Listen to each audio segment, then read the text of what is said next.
Welcome to the Family Business Audiocast on LinkedIn. I'm R. Adam Smith, creator of this audiocast series.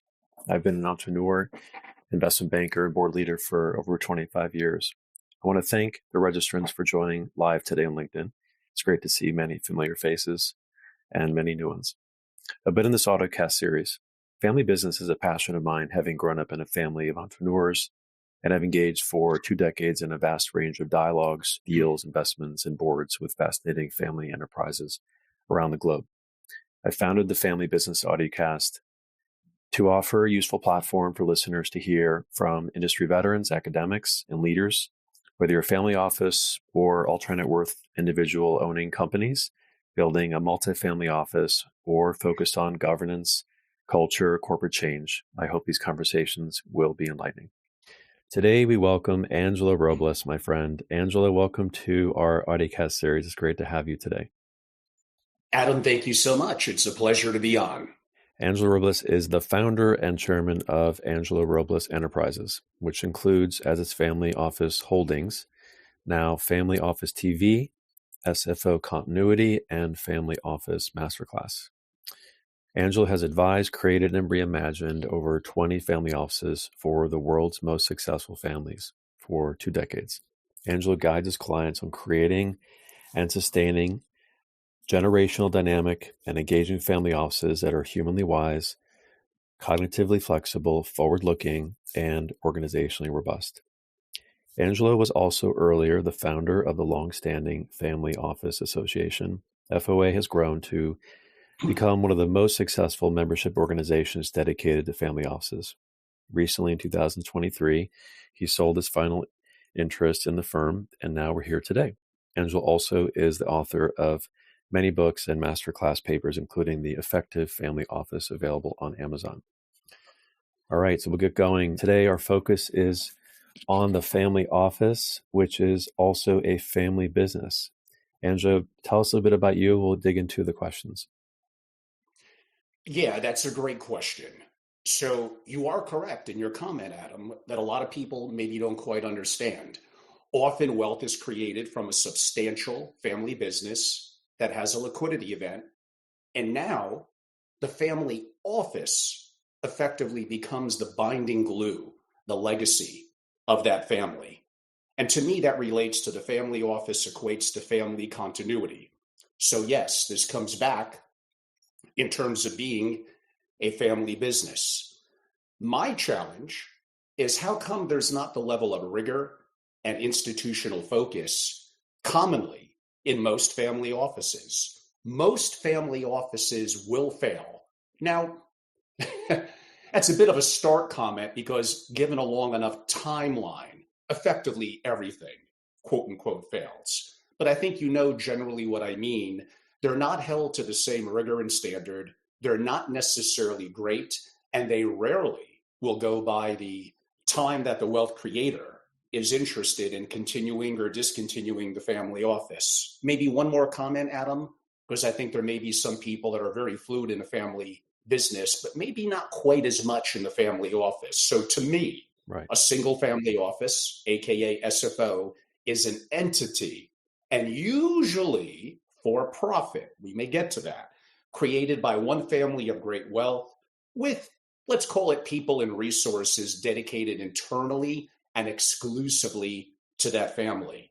The family business really now is continuity in terms of inside the family. Why do most family offices fail? Is it because of a bad decision on money and taxes? Well, over time, that is important and could play into it. But usually it relates to a lack of synchronization, a lack of governance, which basically how joint decisions are made in the family, a lack of capacity and capability, which equates to competency in the rising generation. By far the number one determinant, both within the family and the family office, is the quality of the people.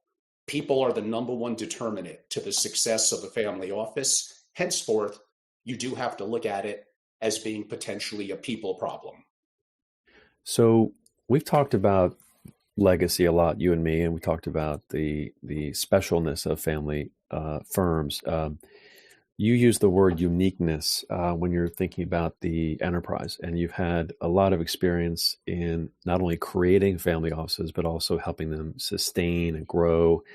You recently had Dr. Dennis Jaffe talking about sustainability and legacy as well. Talk about the principles around sustainability that you share when you're advising families. Yeah, that's a great question. I do see someone that I know sent me a text who happens to be listening in. Angelo, could you give some clarity because you kind of left it on a hook? What do you mean for profit? Single family offices aren't quote unquote for profit. At least here in the US, the way to properly structure a family office, going by the lender versus IRS case from late 2017 that came to a head, where one of the rare circumstances where the family won, if you look to get certain deductions as simply a private investor, you're going to be limited to a certain point. But if you structure your single family office technically as a for profit entity, meaning it's a structural management company, LLC, or corporation, structured in a domicile that has an intertwined relationship with the assets where it's getting compensated, quote unquote, that allows a level of tax deductibility that could be very substantial. The business of the family becomes the family. The greatest threat to the family, well, I think that's pretty obvious to the large majority of your audience with how I'm building it up. Effectively, it is the family. So, how do you advise families and how do you implement strategies to have them have success in the family and the family office? If I had a top three, and the first is always people, but how come there's so little focus on a what I would call a chief people officer, not some PC HR junk, but really someone obsessed to building greatness in the SFO? It's people, technology, and systems. I could waver back and forth on two or three and put systems too. So here's something that I would like to have everyone think of. It's not a hard benchmark, and I'm using that in parentheses, to radically improve in a family office going from mediocrity to great. Some in the audience have heard me state, you could take the last man on the bench of an NBA team. There is nothing they could do to be Michael Jordan, to be LeBron James. The good news for you, or those interested in the family office space, it's not that level of inherent talent or capability to rise from mediocrity to good and good to great, and then possibly truly exceptional top 1%. I believe it is a formula. It is a process. And I think in relatively short order. Now, part of that's going to depend on competency and discipline and the focus of the family and their willingness to, again, bring on the right people. But I think it's very, very possible to effectively and rather bluntly go from mediocrity to good to great. So this goes back to a question that I probably didn't fully answer before. Why family offices fail? Primarily, it's going to come down to governance. Now, governance is a people issue. So it goes back to what I said before. So rather bluntly, the family and the family office have a level of incompetency. And part of that relates to not identifying blind spots and ego, which happens to all of us who have had some success getting in the way. I think the family, Adam, has to answer what is the purpose behind the wealth. Now, I'm going to quote someone who's a married and family member and also runs the family office, and it's a multi-billion-dollar family. His name is Scott Papette, and he wrote something for the Family Firm Institute that was called 60-30-10, meaning 60% of the time of the family office is focused on money, 30%, let's broadly call it legal, and 10% on family. But if the biggest threat to the family is the family, then who in the family office is focused 100% of their time? Why is it only 10%? And I think Scott's 10% is actually being a little generous. To me, this relates to the other important area of, if you want to call it a hire or a focus of the family office, is what I would call a chief learning officer. That is an opportunity to help teach capacity and capability that leads to competency. These are all things that are integral in terms of having the family business now as the family office, and if family continuity, as it should be, is commonly the number one goal, yet you have to ask the question, why are most family offices mired in mediocrity? And I think some of the, again, in little sound bites over the last 3 or 4 minutes, are reasons that could be worked on, and how any family and family office, I think, could greatly improve and rather quickly. Let's come back to purpose, because when a family firm has significant wealth, to then create a family office, which can then become a more effective organization as a for-profit, but also add nonprofit elements around the for-profit, right, as a platform. So let's come back to purpose initially, because purpose for family firms relates to how they view the future, right? How long are they going to continue to build that business instead of selling it? And it gets into the issue of legacy before even you talk about people. So you've had wonderful people you've interviewed across private equity, corporates, public companies. I noticed you had Jamie McLaughlin, who's an expert, as well as Jay Hughes, another expert on generational transfer. So thinking about these interesting, important people over the years, maybe share some comments on how you see the purpose and passion drive the organization's future, and also back to governance. Like, how does that focus on purpose and passion and legacy result in the structure of governance? Well, I think that's very important. To me, I go by some of the work that even someone like Nick von Einern has spoken about, and he was a guest on my program recently as well, in terms of being in synchronicity, I guess is a word for it. But I go back to, I have more of a hardcore financial background, so I do get that those that could be a little bit more linear, and believe that, well, the family's rich. They, of course, want to get richer. Uh, that misses the boat as to why most families shirt sleeves to shirt sleeves in 3 generations. That's not to say that money and legal issues are not important. They absolutely are. But when you look at governance, which is what is the purpose of your wealth, and is the issue of generational legacy, AKA through family continuity, important, by far at the point of liquidity and creating a family office, it's really going to come down to governance. Now, getting some standard governance off the shelf, oh, I realize a family constitution and mission. There's no right or wrong in governance structure, though, right? You can have just bigger or better, but is there a right or wrong in terms of governance structure? It usually tends to be top down, and that's a big problem. Now, I do understand, especially in a newly created family office, meaning a liquidity event where the family may be not great in volume and numbers, and maybe the children are very young, it's very tempting to basically say that I'm the final decision maker. That keeps governance very simple. And most people, they're going to take the approach a little bit of letting their blind spots and ego get in the way, and the simplicity of saying that when they're old enough, I'll begin to incorporate them, but they don't have the life experiences yet. Therefore, I'm going to do top down. I could tell you, having known thousands of family offices and hundreds of families, and studying the great research of Dennis Jaffe, who you mentioned, and his 100-year, plan, and what he's seen over the course generationally around the world, and Jay Hughes and many others, Jim Grubman and Von Einern and others who I mentioned before, Christian Stewart's another one, really talented people. And the fact that a lot of you in finance, legal, and accounting really miss, and you're totally missing the boat, and it would be a huge advantage you would have effectively within that community and within your industry, is to completely understand the value of governance, the importance of how joint decisions are made, and how that really is going to define the purpose and success of that family moving forward. It should be from the bottom up. It should be more inclusive. I can't tell you whether that number is an odd number like 3, although that is a number in boards and committees that I would usually recommend. That is going to be subjective to various branches within the family, the size of the family. And again, this is going to go beyond the scope of perhaps our more shorter discussion today.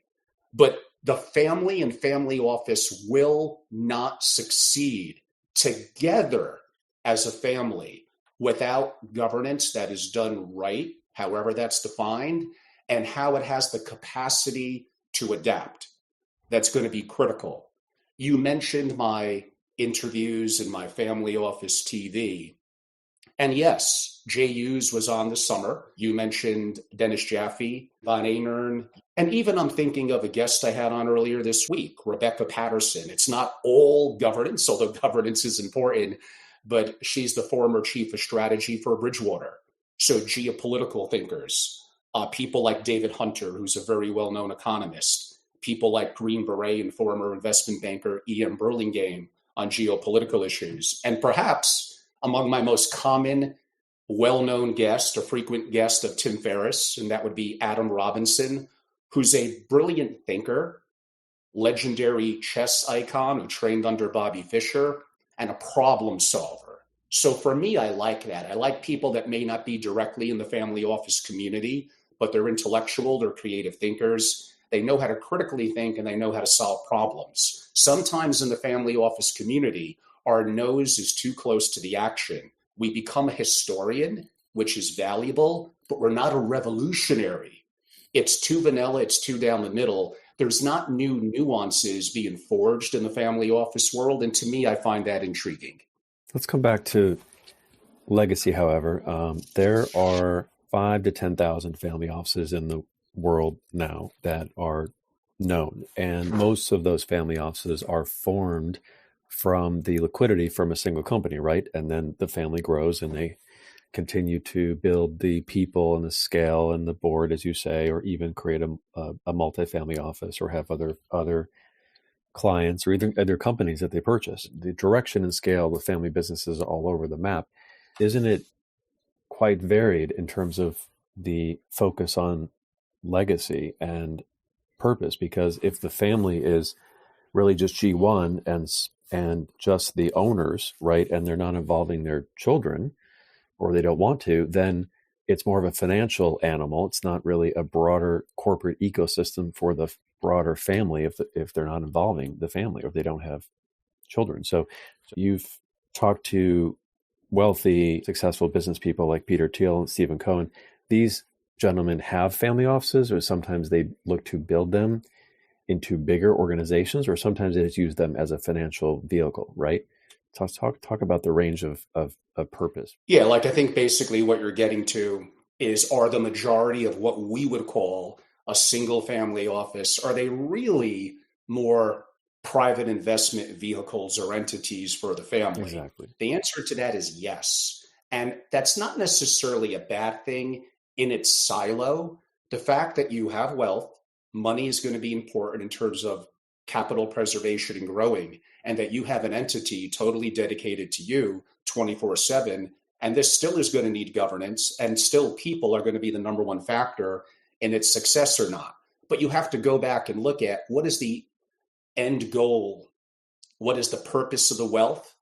And if the purpose of the wealth is only the wealth, then that's not going to be sustainable. So this goes back to what I said earlier in that, and you're correct, they're really not what I would consider a pure single family office with the definition of family continuity and much deeper than investing.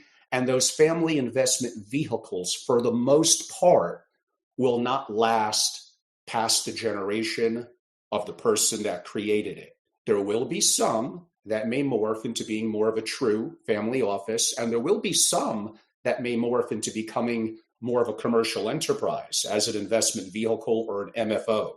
And there's nothing wrong with that if that's the direction the family wants to take. But broadly speaking, you are correct.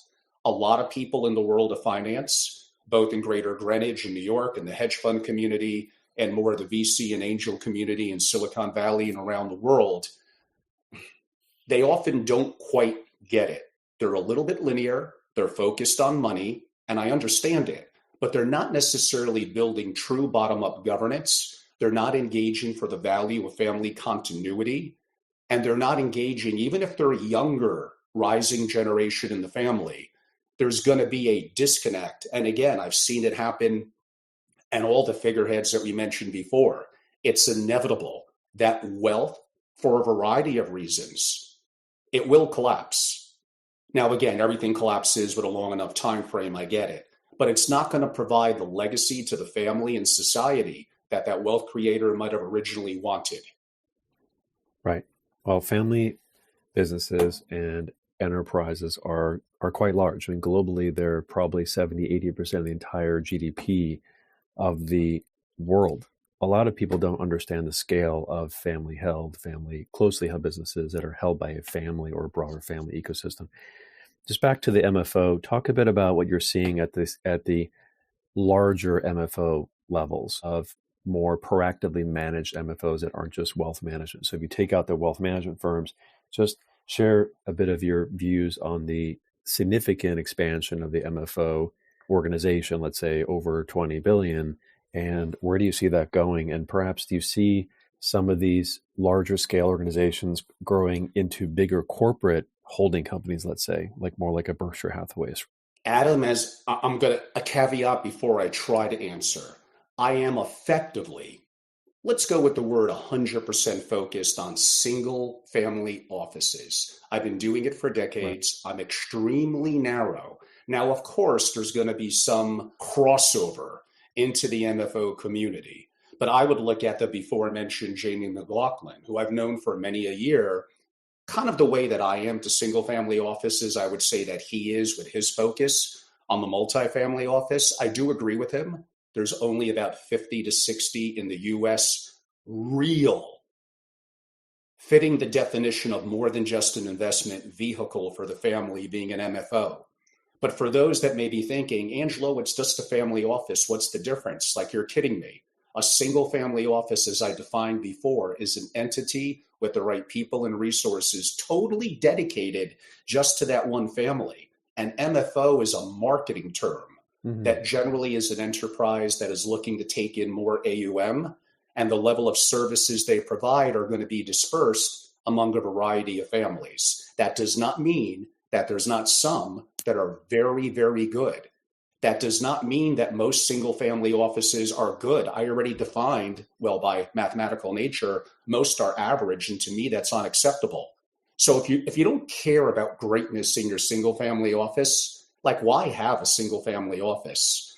But unfortunately, and given greater depth to your question, I don't think I'm going to be the right person for that, since my focus is effectively on billionaires, the super rich, and their single family offices. Now, back to the scale of that, though, just briefly for the listeners to understand the scale of family enterprises, which is a very tricky space to get data on because there's no official measurement of family firms and family enterprises over time. But E&Y and St. Gallen did a research that I just wrote about recently on familybusiness.org, finding some really good data in 2023.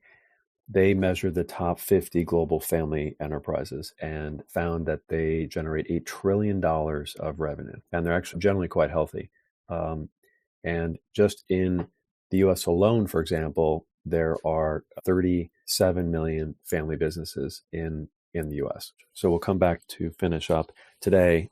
Certainly we can't get into tax because we'll have a longer discussion and half of the audience will drop. So maybe we'll do that later. Taxes has a way of doing that, Adam, of course. Yeah, exactly. But on the call today, we will repurpose this for the future, but we see some friends in consulting and tax. We have some former guests. I see Ruby, who worked with LVMH. Drew's working with the family investments in his sports space. And Alex, it's wonderful to see some of your old friends here, Martin and Jamie over in St. Louis. So thank you for joining.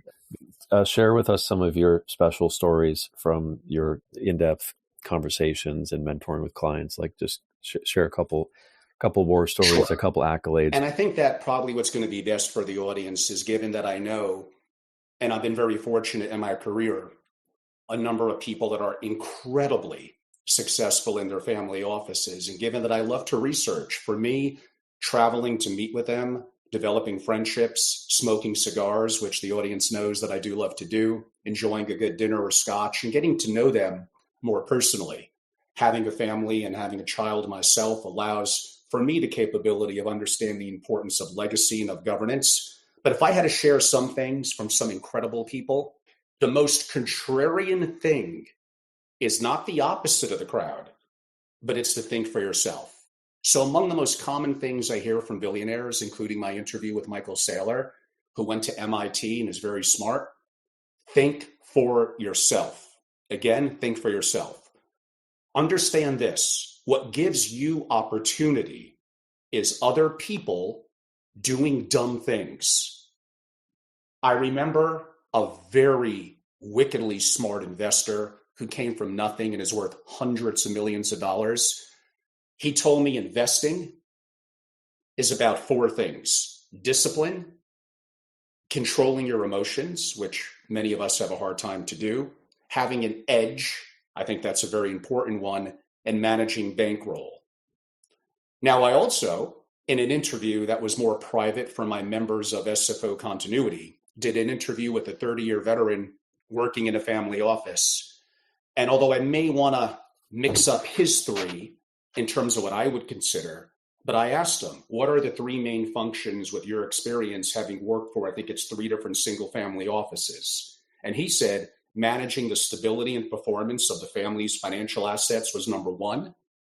Proactively protecting the family brand was number two. And I did like the third, ensuring character within the family. Now, I know some may say, well, as we a family finally got office, to character. That's great. the number one thing that a parent or grandparent of wealth in their lineage with their family could teach, in my opinion, I'm glad he stated it and it popped in my head, is character. And yes, I do believe as a single family office, not only should you as an executive, quote unquote, have character, but I think there is an impact in your capacity and capability with the rising generation to help with that. If I had to leave you with maybe two final kind of comments from things I'm hearing from these amazing people, or at least amazing financially, then hopefully they're doing something beneficial in society. Avoiding stupid mistakes is more important than being smart.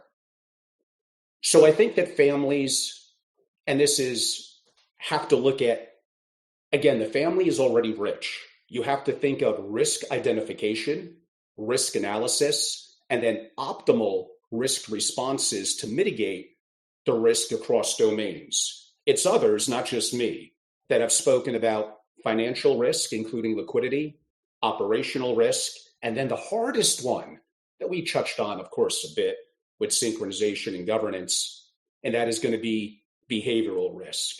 There is a project that I'm working on, Adam. It basically is my research and insights effectively with literally the world's most successful families. About 7 billionaires so far have allowed me to do a 200 question questionnaire. I mean, I must drive them crazy. And for me, that gives me the insight in terms of what drives them and what are some mindset and traits that made them successful. And I don't know if we're going to have the time to get into those, but certainly maybe the next time we hold a conversation and I could up that number to maybe 15 or 20 that have done a 200 question, both in person and some of it written in email. That would be exciting. I'd love to do that. Clearly sharing some free Cuban cigars and letting them see that your beard is real in person as we get into ends. It is realer in person, of course. Sure. But it's formidable. Thank you for bringing up character and mistakes, and we'll wrap up soon. But I think there's a quote I remember Oscar Wilde said, "Experience is simply the name we give our mistakes." All right, we'll wrap up. Any further comments as we finish our chat today? Well, again, I want to be respectful of the time. The audience knows that on my family office TV and my interviews, I'm kind of known for my 1.5 to 2.5 hour interviews. I guess on that stage, I try to be a little bit of the Joe Rogan in terms of creativity and depth and mainly length relative in my interviews. I would say a subject that I know that I have pushed, but I think is gravely important for those listening to understand that maybe there's not enough focus on, besides things like character and governance, and people are the number one factor in terms of driving the success. I'm assuming in a family business, but definitely within a family office.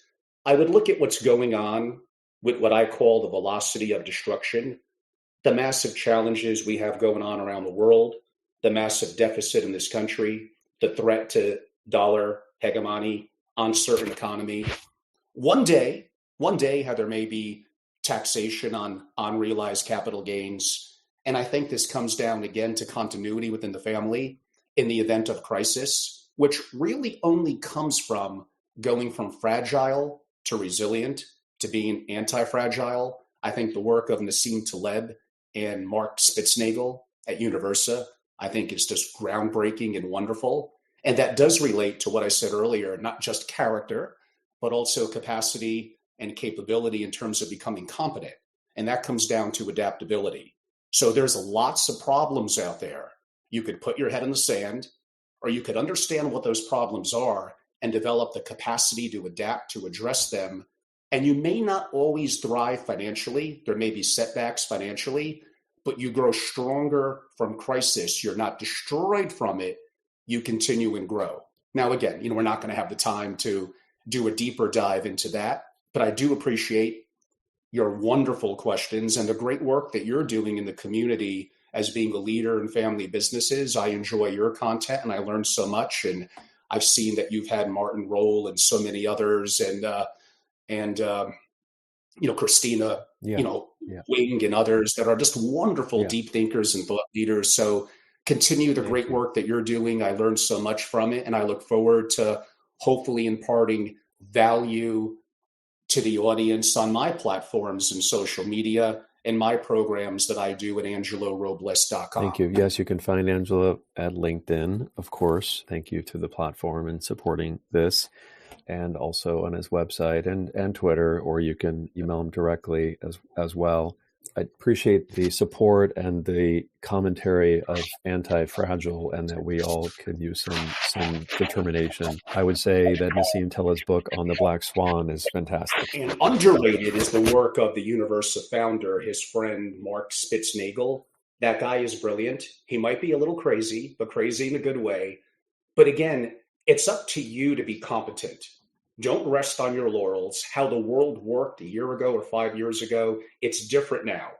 This is identify your blind spots, move your ego aside, and you may have to put in 2 or 3 hours a day to keep up and to be competent and develop your Rolodex to be a real force in the community and to be someone who provides value. If you're working in a family office, work to be great, be incredible. Why don't you want to be top 1%? If everyone was striving to that, it'd be very, very, very hard. There's only 1 in 100 that are going to be 1%. But unfortunately, the benchmark, or fortunately for some, the benchmark is so low, many of you could do it. Yes, that's inspiring. Thank you. Well, I'd like to thank all the attendees today on the Family Business Audiocast and our guest, Angelo Robles, founder and chairman of his company, which is growing, Angelo Robles Enterprises. Thank you, Angelo, for today. Thank you. The pleasure is all mine. This is R. Adam Smith signing off. Stay tuned for the next episode of the Family Business Audiocast on